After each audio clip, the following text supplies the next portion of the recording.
Додгоҳи ноҳияи ҳамадонии вилояти Хатлон сокини 42 солаи ин ноҳия Фаррух Халифаевро бо ҷурми куштори ҳамсараш 11 сол аз озодӣ маҳрум кард. Аммо хонаводаи Арӯс Раззоқова мегӯянд, ки бо ин ҳукм розӣ нестанд ва барои домод ҷазои сангинтар талаб доранд.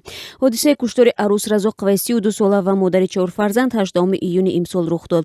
Солҳои ахир қатли зану шавҳар ба дасти якдигар дар минтақаи Тоҷикистон афзудааст. Баъзе аз ин ҳодисаҳо дар рӯзи равшан ва дар пеши чашми мардум сурат гирифта, баҳонаи чунин бархурд асосан бевафоӣ ва рашк ва ҷанҷоли хонаводагӣ гуфта мешавад. Як манбаъ дар Додгоҳи ноҳияи Ҳамадонии рӯзи 28 октябр ба радиои Озодӣ гуфт, ки таҳқиқу баррасии парвандаи Халифаев аз рӯи моддаи одамкушӣ тақрибан 4 моҳ идома кард. ҳукм ҳафтаи гузашта содир шуд ва тарафот то 10 рӯз ҳақ доранд, ки аз рӯи он ба зинаҳои болоии додгоҳ шикоят кунанд.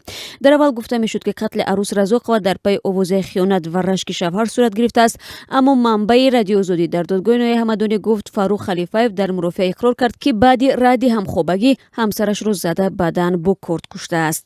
хонаводаи Арӯс Раззоқова низ ба ҳамин фарзияи куштори духтарашон пойфишорӣ доранд. Нигина Раззоқова, хоҳари калонии Арӯс Раззоқова, дар суҳбат бо радиои Озодӣ гуфт, ки шаби 17 ба 18 июн ин ҳодиса иттифоқ афтод. ӯ дар хонаи хоҳараш меҳмон буд. шавҳараш хоҳиши ҳамхоба шуданро мекунад, вале хоҳарам ба далели он, ки дар хонаи дигар меҳмонҳо ҳастанд, рад менамояд. аввал бо як муш зада беҳуш мекунад ва сипас ба баданаш кард мезанад. ҳамаи ҳодиса дар як муддати кӯтоҳ сурат гирифтааст. вақте ба хонаи хоби онҳо даромадам, хоҳарам аллакай оғуштаи хун буд, нақл кард Нигина Раззоқова. ӯ гуфт, онҳо аз додгоҳ талаб доранд, ки Фаррух Халифаевро ҳаддақал ба 20 соли зиндон маҳкум кунанд ва бо чунин даъво аризаи шикоятӣ навиштааст. қазияи куштори Арӯс Раззоқова ҳукумати ноҳияи Ҳамадониро водор кардааст, ки дар фикри дубора сар назадани чунин ҳодисаҳо дар ноҳия бишаванд. Бузурали Одиназода, раиси ноҳияи Ҳамадонӣ, қаблан дар суҳбат ба радиои Озодӣ гуфта буд, ки дастур додааст бештар бо занон дар бораи оилаи солим мулоқот кунанд.